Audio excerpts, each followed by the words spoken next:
You know what I love about Twitter? I love how it's become basically that 140 character limit is really a copywriter's best friend. It'll hone your writing skills, if you will, to get people to click on titles and all sorts of goodies like that. And newspapers, as much as they thought internet and online publishers was going to be their downfall, it still may be. I see they see these social media outlets, Snapchat, Twitter, Facebook, obviously, as a new way for them to gain audience. And today I came across something. It's a little political in what it is, but I want to talk about more about words, and again, going back to basically everything in a sense. If you're trying to get people to do something, in a sense, I call it marketing. And that's what I think newspapers basically do when they use these social media channels. So this is the first time I've kind of stopped to notice this, and I bet you a lot of people don't think about it. The New York Times had a tweet, and I'm going to put it on screen here, and basically all it said was what France is recently in the midst of their election process here, and it said something to the effect of what the French election showed a split France or whatever. They're basically trying to say, it's a nation divided. Same thing they did with our election here in the U.S. in 2016. Oh, it's a split. Everyone's divided. It's all this.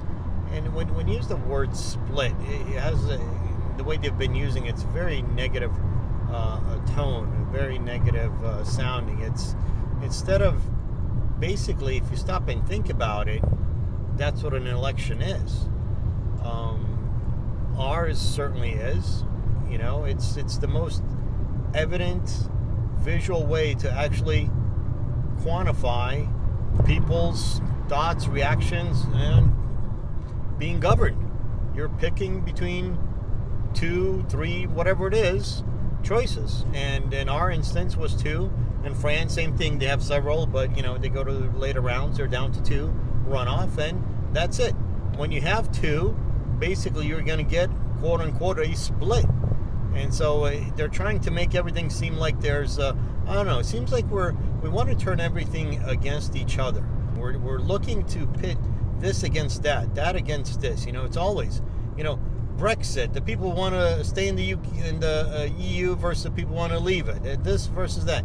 When really, and the elections are very close. And if you want to call it a split, as far as but it's not like, even here, they're talking about our elections like, oh my God, you have the liberal this versus that. You could have differing opinions and still want to live in the same country. So really, you really have to look at the words that companies, especially media, use to get you to think about something a certain way. They're always looking for some kind of general, easy trends where they can point a finger at, and most people who have no clue about anything outside of their own, day-to-day lives are not going to sit there and try to understand the ins and outs of the French election, never mind who's even running, what they even stand for. But you hear somebody throw out the word, oh, France is split in this election, it automatically has this connotation of some negative, something bad is happening in that system, right? It's almost they're trying to put it in a place of oh my God, they're near civil war against each other. When no, it's basic fact of democracy. You choose vanilla, somebody else chooses strawberry, somebody else is going to choose chocolate. That's life. And if you're going to split it that way, and if you call that a split, that's a split. And there you have it, my take on copywriting and headlines and media. I'll talk to you later.